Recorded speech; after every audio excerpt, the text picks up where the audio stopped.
Welcome students to SK learning.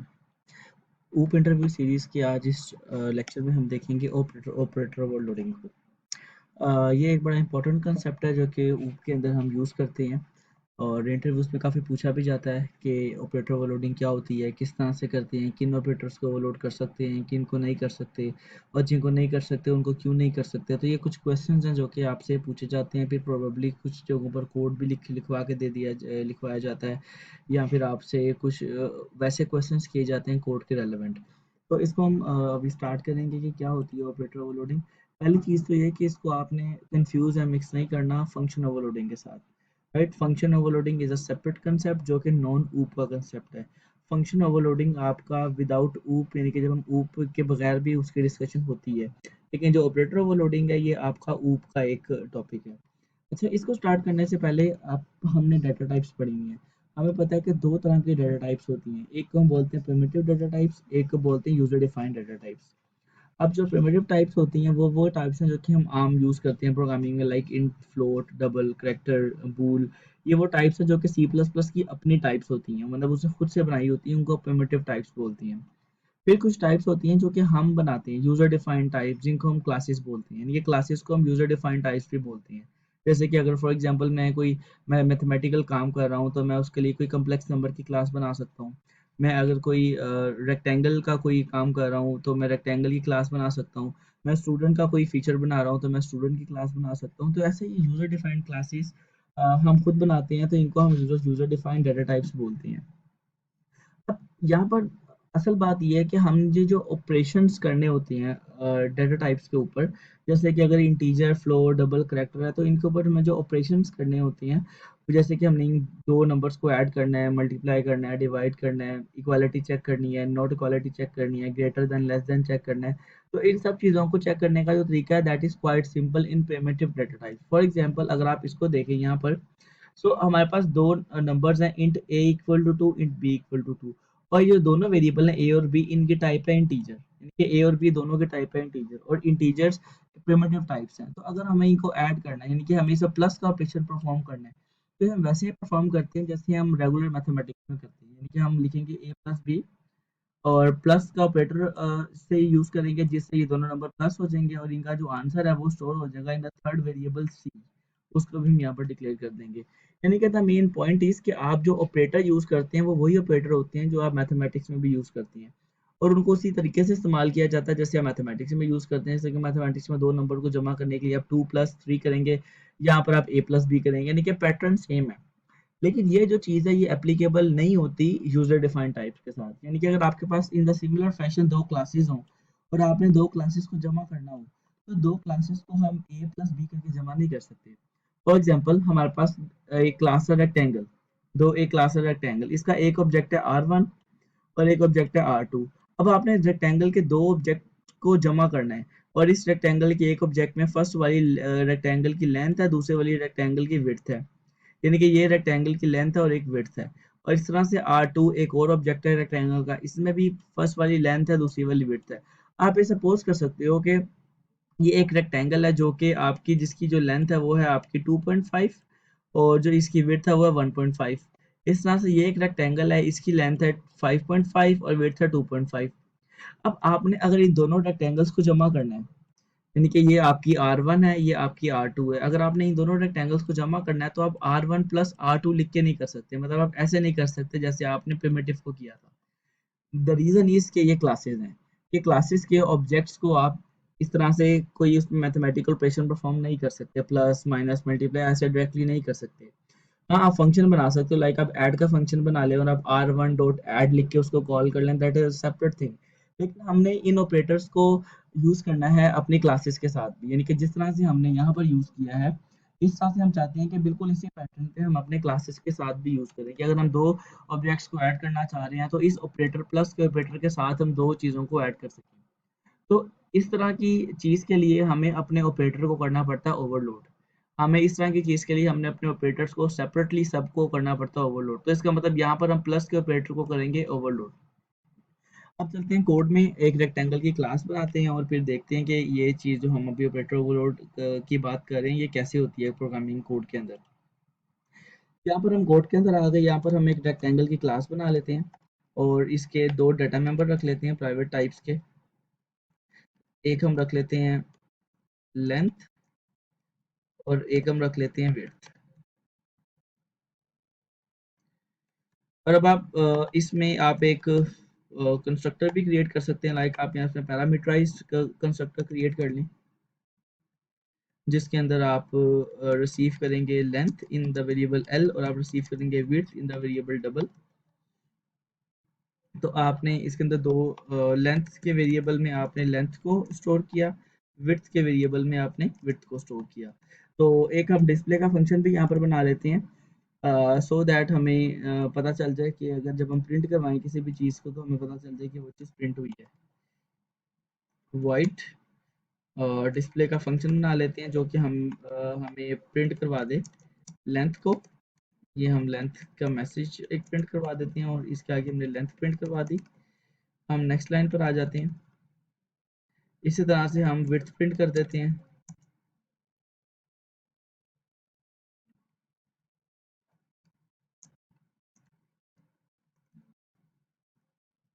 ये हमने इस तरह से किया प्रिंट। अब हम देखते हैं कि यहाँ पर कुछ क्लासेस में शायद कुछ एरर आ रहे हैं। हम उन एरर को सॉल्व कर लेते हैं पहले। क्यों हमने क्लास नहीं लिखी थी इसलिए यहाँ पर रेक्टेंगल ये एरर आता। ओके, तो ये हमने डिस्प्ले का फंक्शन बना लिया। अब हम ऑपरेटर को ओवरलोड करते हैं। अब ऑपरेटर ओवरलोड करने के लिए आपने एक चीज़ नोट करनी है जो कि अहम भी है कि जब आप जो सा ऑपरेटर ओवरलोड कर रहे हैं उसकी रिटर्न टाइप क्या है। यानी कि अगर हम दो रेक्टेंगल्स को ऐड करेंगे तो हमें पता है कि दो रेक्टेंगल्स को ऐड करने के बाद जो आंसर आएगा वो भी एक रेक्टेंगल होगी। यानी कि अगर हम इन दो रेक्टेंगल्स को ऐड कर रहे हैं तो लेंथ लेंथ में ऐड हो जाएगी और हमारे पास एक नई लेंथ आ जाएगी दैट वुड बी समथिंग 7.58 और एक हम विड्थ को ऐड करेंगे ये हमारे पास आ जाएगी 4। यानी कि हमारे पास दो रेक्टेंगल्स को ऐड करने के बाद आंसर जो आएगा वो एक तीसरी बड़ी रेक्टेंगल होगी जो कि उन दोनों रेक्टेंगल्स का एडिशन होगी। मतलब लेंथ लेंथ में ऐड हुई होगी, विड्थ विड्थ में ऐड हुई होगी। तो द इम्पोर्टेंट थिंग इसके रिटर्न क्या होगा, जो रिटर्न होगा वो भी एक रेक्टेंगल होगी। तो इसका मतलब है कि हम जो ऑपरेटर ओवरलोड कर रहे हैं प्लस का, इसकी जो रिटर्न टाइप होगी वो भी हमारे पास रेक्टेंगल ही होगी। ये रिटर्न टाइप आ गई। अब हमने ऑपरेटर का कीवर्ड लिखा, ये आपका कीवर्ड है सी प्लस प्लस का। उसके बाद आपने वो ऑपरेटर का नाम लिखना है जिसको आपने ओवरलोड करना है। यानी कि हमने प्लस को ओवरलोड करना है और आपने इसके अंदर बाय रेफरेंस रेक्टेंगल का एक ऑब्जेक्ट भेज दिया है। यानी कि जब हम दो रेक्टेंगल्स को ऐड करेंगे R1 प्लस R2 तो एक रेक्टेंगल हमारी इस R में आ जाएगी और एक उसका अपना कॉलिंग ऑब्जेक्ट बन जाएगा जिसको हम दिस से रेफर कर सकते हैं। अब आपको यहाँ पर एक नई रेक्टेंगल क्रिएट करनी है जो कि एक नई रेक्टेंगल होगी जो कि दोनों रेक्टेंगल का एडिशन होगी R3 फॉर एग्जांपल। तो हमने यहाँ पर रेक्टेंगल का एक नया ऑब्जेक्ट बना लिया है। क्योंकि डिफॉल्ट कंस्ट्रक्टर नहीं है तो हम इसका डिफॉल्ट कंस्ट्रक्टर भी बना लेते हैं ताकि इसका जो ये वाला एरर है वो भी रिमूव हो जाए। डिफॉल्ट कंस्ट्रक्टर में हम इसकी लेंथ और विड्थ को 0 वैल्यू दे देते हैं। हम लेंथ और विड्थ की इसकी 0 वैल्यू दे देते हैं। अब ये R3 बनाया। अब इसमें करना ये है कि हम जो लेंथ को लेंथ में ऐड करेंगे, विड्थ को विड्थ में ऐड करेंगे। और जब हम इसको कॉल करेंगे यानी कि R1 प्लस R2 लिख के तो उसमें से एक आपका इस R के अंदर आ जाएगा एक ऑब्जेक्ट और एक आपका अपना कॉलिंग ऑब्जेक्ट बन जाएगा जिसको हम दिस से रेफर करेंगे। तो उसका मतलब है कि आपकी एक लेंथ होगी दिस की लेंथ, एक रेक्टेंगल की लेंथ और दूसरे की होगी R की लेंथ। तो हम दोनों लेंथ्स को ऐड करने के बाद इसको स्टोर करवाएंगे जो कि नई रेक्टेंगल हमारे पास आई है उसकी लेंथ में। यानी कि अब नई जो रेक्टेंगल आई है उसकी जो लेंथ है वो दोनों रेक्टेंगल्स की लेंथ का एडिशन है। इसी तरह से हम जो विड्थ है उसको भी इसी तरह से करेंगे कि जो नई वाली बनी है उसकी विड्थ को हम इक्वल कर देंगे जो हमारे पास दो रेक्टेंगल्स जो रेक्टेंगल्स जमा हो रही हैं उनको उनकी विड्थ के। यानी कि दिस डॉट विड्थ और आर डॉट विड्थ। अब यहाँ पर इसको हम रिटर्न करवा देंगे क्योंकि हमारी अब कंप्लीट हो गई है। रेक्टेंगल लेंथ लेंथ में ऐड हो गई है, विड्थ विड्थ में ऐड हो गई है, तो इसको हम अब यहाँ से रिटर्न करवा देंगे। अब इसको अगर हम टेस्ट करना चाहें तो मेन फंक्शन के अंदर अब हम दो रेक्टेंगल्स क्रिएट कर लेते हैं। एक हम क्रिएट कर लेते हैं रेक्टेंगल R1 के नाम से। इसकी लेंथ विड्थ हम कोई डिफाइन कर देते हैं लाइक 2.6 और 1.6। और दूसरी हम रेक्टेंगल जो है वो ऐड कर दूसरा ऑब्जेक्ट बना लेते हैं रेक्टेंगल का R2 के नाम से। जिसमें हम लग देते हैं लाइक 5.7 और 4.9। अब अगर तो आप इनको ऐड करें, मतलब आप अब R1 + R2 करें, तो अब आप यहाँ पर एरर नहीं आएगा, क्योंकि हमने प्लस के ऑपरेटर को ओवरलोड किया हुआ है। और दोनों रेक्टेंगल्स को जमा करने के बाद आपने इसको थर्ड रेक्टेंगल के अंदर स्टोर करवा देना, जिसको हम नाम दे रहे हैं R3। अब हम ये एक्सपेक्ट कर रहे हैं कि दोनों रेक्टेंगल्स जमा होने के बाद, यानी कि लेंथ लेंथ और विड्थ विड्थ में जमा होने के बाद R3 में स्टोर हो गई है। तो इसको हम डिस्प्ले भी करवा के देख लेते हैं, क्योंकि हमने डिस्प्ले का फंक्शन इसी पर्पज़ के लिए बनाया था कि हम देख सकें कि जो हम ऐड कर रहे हैं, जो नई रेक्टेंगल बन रही है, वो उसकी आउटपुट क्या आएगी। तो अगर आप इन दोनों रेक्टेंगल्स को ऐड करने के बाद R3 में स्टोर करके जब डिस्प्ले करवाएंगे, तो आपका ओवरलोडेड ऑपरेटर फंक्शन चलेगा और आप देखेंगे कि जो इसकी लेंथ है वो दोनों लेंथ्स की एडिशन है, और जो इसकी विड्थ है वो भी दोनों विड्थ्स की एडिशन है। तो इस तरह से जिस तरह हम प्रिमिटिव टाइप्स में ऐड करते हैं, हमने अपने प्लस के ऑपरेटर को ओवरलोड किया ताकि ये भी उसी तरह से ही ऐड कर सके दो ऑब्जेक्ट्स को, जिस तरह से हमारी प्रिमिटिव टाइप्स ऐड करती हैं। अब इसी तरह से जिस तरह हमने एडिशन के ऑपरेटर को ओवरलोड किया है, हम बाकी ऑपरेटर्स को भी ओवरलोड कर सकते हैं। अब अगर हम बात करें सब्ट्रैक्शन ऑपरेटर की, तो सब्ट्रैक्शन ऑपरेटर में भी यही इसी तरह से ही हमारा काम होगा, क्योंकि उसके अंदर पे जब हम एक रेक्टेंगल को दूसरी रेक्टेंगल से माइनस करेंगे, तो जो हमारे पास रिजल्ट होगा वो भी आने वाली एक रेक्टेंगल ही होगी, जिसकी लेंथ और विड्थ सब्ट्रैक्टेड होगी। लेंथ लेंथ से सब्ट्रैक्टेड होगी और विड्थ विड्थ से सब्ट्रैक्टेड होगी। तो इसका मतलब है कि उसको ओवरलोड करने के लिए भी आपकी जो रिटर्न टाइप बनेगी वो बनेगी रेक्टेंगल, क्योंकि आने वाला जो आंसर है वो भी एक रेक्टेंगल होगा। ऑपरेटर का कीवर्ड आएगा, ऑपरेटर का नाम आएगा, दैट इज माइनस, और हम एक ऑब्जेक्ट पास करेंगे बाय रेफरेंस आर। अब यहाँ पर भी यही काम है कि आपने एक रेक्टेंगल क्रिएट की किसी भी नाम से, और फिर आपने जैसे यहाँ पर दो लेंथ्स को ऐड और दो लेंथ्स विड्थ्स को ऐड किया था, आप इनको सब्ट्रैक्ट करेंगे। तो अगर हम यहाँ पर यही वाला कोड ही ऐड कर दें, तो बिल्कुल सेम हो जाएगा कि अगर हम एक की लेंथ को दूसरे में से माइनस कर दें और एक की विड्थ को दूसरे में से माइनस कर दें, और इनके रिस्पेक्टिव लेंथ्स और विड्थ्स में स्टोर कर दें जो कि नई रेक्टेंगल बनी है उसके, और जो कंप्लीट रेक्टेंगल हो जो उसको हम रिटर्न करवा दें, तो हमारे पास दो रेक्टेंगल्स की सब्ट्रैक्शन आ जाएगी। अब इसके अंदर हम नेगेटिव चेक नहीं कर रहे, क्योंकि इसके अंदर नेगेटिव लेंस भी आ सकती हैं। अगर आपको इसमें नेगेटिव लेंस नहीं लेके आनी, तो फिर आप यहाँ पर चेक कर सकते हैं कि जो लेंथ बड़ी है आप उस में से दूसरी को माइनस कर सकते हैं। लेकिन अभी वो चेक नहीं हो रहा। अभी हम यहाँ पर एक रेक्टेंगल R1 में R1 - R2 कर देते हैं, और जो रिजल्टेंट आंसर है उसको हम स्टोर करवा देते हैं R4 एक नए ऑब्जेक्ट के अंदर, और यहाँ पर R4 को भी हम प्रिंट करवा के देख लेते हैं। R4 को भी हम प्रिंट करवा के देख लेते हैं यहाँ पे। तो यहाँ पर आप देखेंगे कि जो R4 होगी, ये वो R1 - R1 गलती से लिखा गया है। अगर इसी को हम देखें तो हमारे पास आंसर आना चाहिए 0 0, क्योंकि जब आप R1 को R1 में से माइनस करेंगे तो जवाब आएगा 0। लेकिन अगर आप R1 - R2 करेंगे तो R1 की लेंथ R2 में से माइनस हो जाएंगी, और आपके पास जो आंसर आएगा वो इस तरह से कुछ आ सकता है।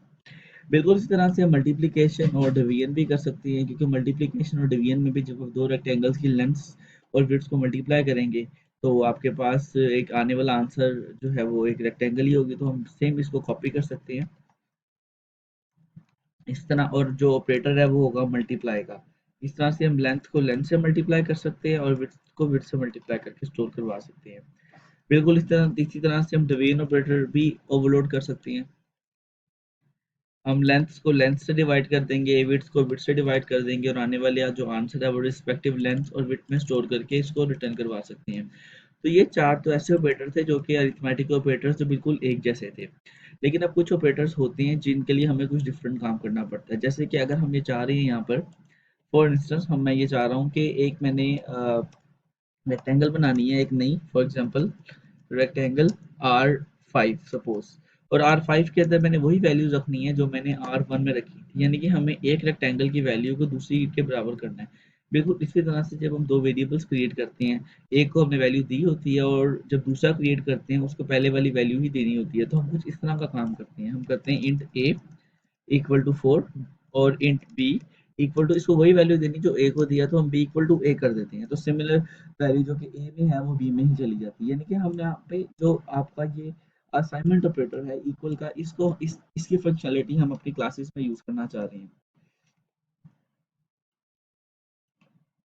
तो इसमें हम इसी तरह से सेम काम कर सकते हैं जैसे हमने दूसरे में किया, जैसे कि हमने एक रेक्टेंगल क्रिएट करते हैं R5, इसको हमने वही वैल्यूज देनी है जो कि R1 को देना है, यानी कि इक्वल टू R1। ये वही कंसेप्ट है जो कि कॉपी कंस्ट्रक्टर का कंसेप्ट है, तो इसके इक्वल के ऑपरेटर को भी हम ओवरलोड कर सकते हैं। अच्छा, जब आप ये बात देखेंगे, जब आप इक्वल के ऑपरेटर को ओवरलोड करेंगे तो सिंपली एक लेंथ की वैल्यू दूसरी लेंथ में चली जाएगी और एक विड्थ की वैल्यू दूसरी विड्थ में चली जाएगी, यानी कि यहाँ पर जो आने वाला आंसर होगा वो कोई नई रेक्टेंगल नहीं होगी, वो बल्कि सिर्फ लेंथ और विड्थ शिफ्ट हुई होगी। तो इसका मतलब है कि इसकी जो रिटर्न होगा उसमें से कुछ भी रिटर्न नहीं होगा। तो जो रिटर्न टाइप होगी that is void, void operator equal. Equal का ऑपरेटर ओवरलोड करना है और इसके अंदर हमने पास कर दी रेक्टेंगल। अब यहाँ पर सिंपली हम एक काम करेंगे कि जो हमारी न्यू रेक्टेंगल है वो उसका जो लेंथ है, उसकी जो लेंथ है उसमें हम जो राइट साइड वाली रेक्टेंगल है यानी कि R1, जो कि पैरामीटर में R के तौर पर आई है, उसको हम लेंथ को लेंथ में ऐड कर देंगे और विड्थ को विड्थ में ऐड कर देंगे। तो आज जब आप इस तरह से करेंगे तो आपकी R1 वाली सारी वैल्यूज जो होंगी यानी कि लेंथ लेंथ में ऐड हो जाएगी और विड्थ विड्थ में स्टोर हो जाएगी, और रिटर्न कुछ नहीं होगा क्योंकि वो यहाँ पर ही स्टोर मिलेंगी क्योंकि हमने बाय रेफरेंस पासिंग की हुई है। अब अगर आप R5 डॉट डिस्प्ले करेंगे यानी कि R5 को डिस्प्ले करेंगे तो R5 में आप देखेंगे R1 वाली वैल्यूज ही आई होंगी जिसके अंदर हमारे पास लेंथ 2.6 है और विड्थ 1.6 है, क्योंकि हमने असाइनमेंट ऑपरेटर ओवरलोड करके इसको हमने स्टोर करवा दिया। ये देखें, ये ऐसे कंसेप्ट है जैसा कि हमारा कॉपी कंस्ट्रक्टर का कंसेप्ट होता है और आप देख सकते हैं कि कोड भी सिमिलर है। अब यहाँ पर हम ऑपरेटर ओवरलोड कर लेते हैं, कुछ लॉजिकल ऑपरेटर ओवरलोड करके देख लेते हैं। जैसे कि अब हमने ये चेक करना है कि क्या एक रेक्टेंगल दूसरे के बराबर है कि नहीं, यानी कि हम ये कंसेप्ट ले रहे हैं कि अगर एक रेक्टेंगल की लेंथ लेंथ के बराबर है एंड विड्थ विड्थ के बराबर है तो इसका मतलब है कि वो दोनों रेक्टेंगल्स एग्जैक्टली बराबर है। अब इस केस में हमने जो लॉजिकल ऑपरेटर हैं जो आपके ये होते हैं उनका आंसर ट्रू फॉल्स में हमारे पास आते हैं, यानी कि एंड और ऑपरेटर्स को आप ओवरलोड कर सकते हैं। Equal, double equal, not equal, greater, less, in operators को आप ओवरलोड कर सकते हैं। तो आप इस तरह के सारे ऑपरेटर्स को ओवरलोड कर सकते हैं।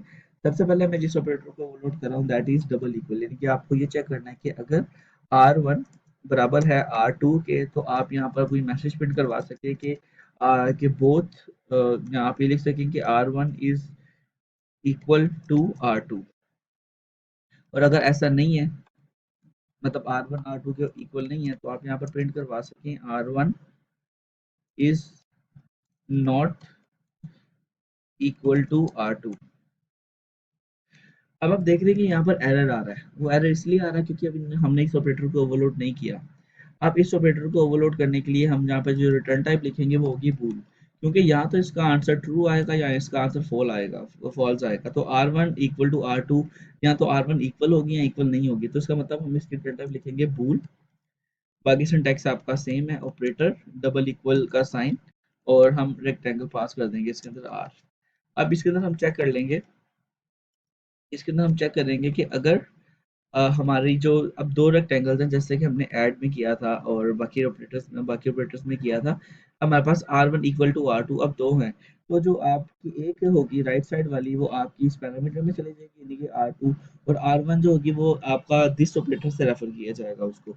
तो आप कहेंगे कि अगर एक की लेंथ यानी कि दिस डॉट लेंथ इक्वल है R डॉट लेंथ के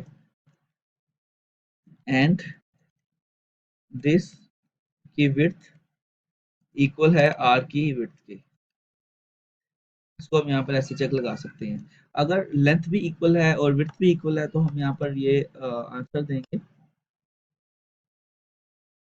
यहाँ पर हम ये प्रिंट करवा सकते हैं कि सॉरी, यहाँ पर हम रिटर्न करवाएंगे ट्रू, यहाँ पर हम ट्रू रिटर्न करवाएंगे क्योंकि R1 अगर R2 दोनों इक्वल हैं, जो आपकी लेंथ दोनों की बराबर है यानी कि लेंथ लेंथ के बराबर है एंड विड्थ विड्थ के बराबर है, तो हम यहाँ पर चेक लगा सकते हैं कि आपकी अगर लेंथ लेंथ के बराबर है और विड्थ विड्थ के बराबर है तो आप ट्रू रिटर्न करवाएंगे इस तरह से, और अगर ऐसा नहीं है मतलब कोई एक भी बराबर नहीं है तो आप रिटर्न करवाएंगे फॉल्स।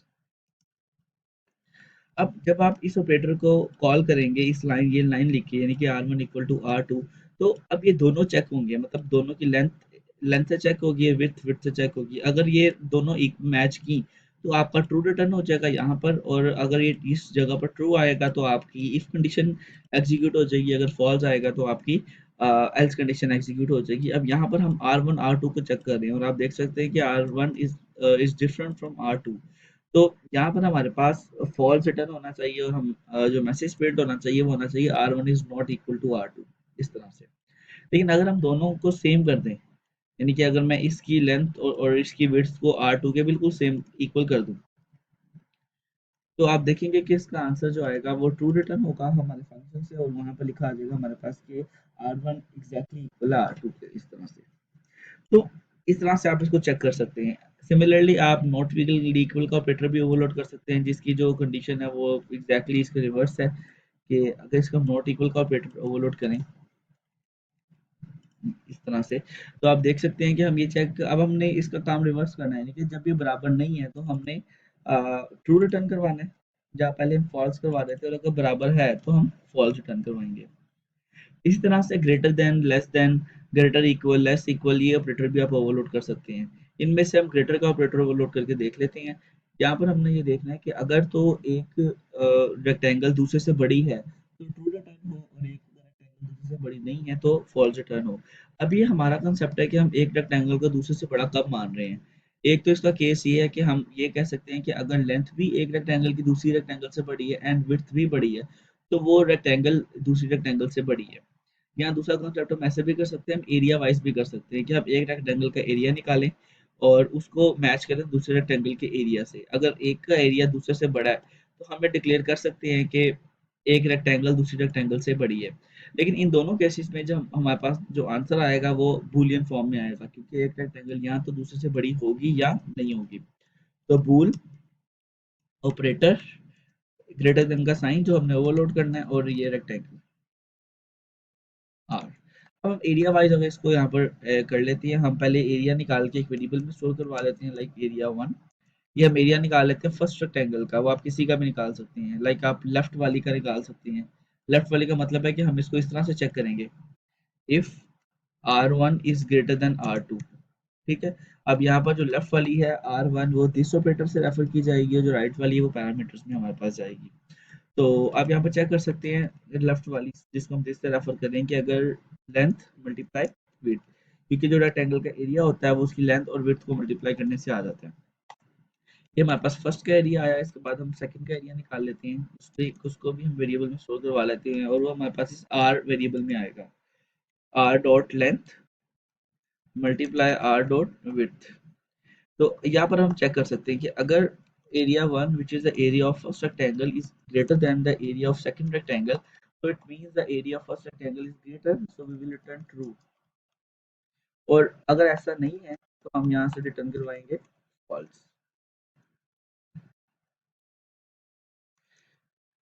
और मेन के अंदर जाके हम इसको चेक कर सकते हैं कि अगर R1 ग्रेटर देन R2 है तो हम यहाँ पर कोई मैसेज प्रिंट करवा सकते हैं। फॉर एग्जाम्पल हम ये लिख सकते हैं R1 is greater than R2, suppose. हम कोई भी हम अपनी मर्जी का मैसेज यहाँ प्रिंट करवा सकते हैं। और अगर ऐसा नहीं है तो हम मैसेज प्रिंट करवा सकते हैं R1 is not greater than, आप कोई भी मैसेज प्रिंट करवा सकते हैं R1 is not greater than R2। अब यहाँ पर अगर हम एरियाज कैलकुलेट करें, मतलब अगर यहाँ पे हम इसकी हम चेंज कर लेते हैं कोई भी वैल्यूज, और इसको हम एरिया कैलकुलेट अगर हम इसका करके देखें, तो इसका एरिया कैलकुलेट हम पहले कर लेते हैं 2.6 एंड मल्टीप्लाई 1.6। 2.6 मल्टीप्लाई 1.6, तो फर्स्ट रेक्टेंगल का एरिया आ गया 4.16। इसको हम यहाँ पे कमेंट में लिख लेते हैं ताकि जब हम इसको एग्जीक्यूट करें तो हमें याद रहे। उसके बाद सेकंड रेक्टेंगल का एरिया हम निकालेंगे 5.2 मल्टीप्लाई 1.8, ये हमारे पास आ जाएगा 9.36। तो अब हमें पता है कि फर्स्ट का एरिया जो है वो ग्रेटर नहीं है दूसरे सेकंड के एरिया से, यानी कि अब यहाँ पे हमारे पास इसका आंसर फॉल्स जाएगा, और हम एल्स केस में जाके जो लिखा हुआ है R1 is not greater than R2 वो हमारे पास प्रिंट हो जाएगा। तो इसको हम एग्जीक्यूट करते हैं और हम देखेंगे कि ये R1 is not greater than R2। ठीक हो गया। तो इस तरह से अगर वो ग्रेटर होता तो ट्रू रिटर्न होता और आप वहाँ पर लिखा आ जाता है कि R1 is greater than R2। अब इसी तरह से आप ग्रेटर इक्वल का ऑपरेटर भी ओवरलोड कर सकते हैं। उस काम के लिए आप ग्रेटर इक्वल करेंगे यहाँ पे, क्योंकि इस ऑपरेटर को ओवरलोड करना और चेक करने के लिए जहाँ पर आप एक ग्रेटरनेस चेक कर रहे थे वहां पर आप इसका ग्रेटर इक्वल तो चेक करेंगे लाइक दिस। अगर ग्रेटर इक्वल है तो ट्रू, अदरवाइज फॉल्स।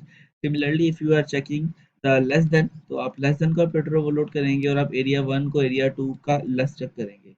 इसी तरह से अगर आप लेस देन इक्वल कर रहे हैं तो आप लेस देन इक्वल करेंगे ऑपरेटर का नाम और चेक भी करेंगे लेस देन इक्वल। तो इस तरह से आप इन सारे ऑपरेटर्स को ओवरलोड कर सकते हैं।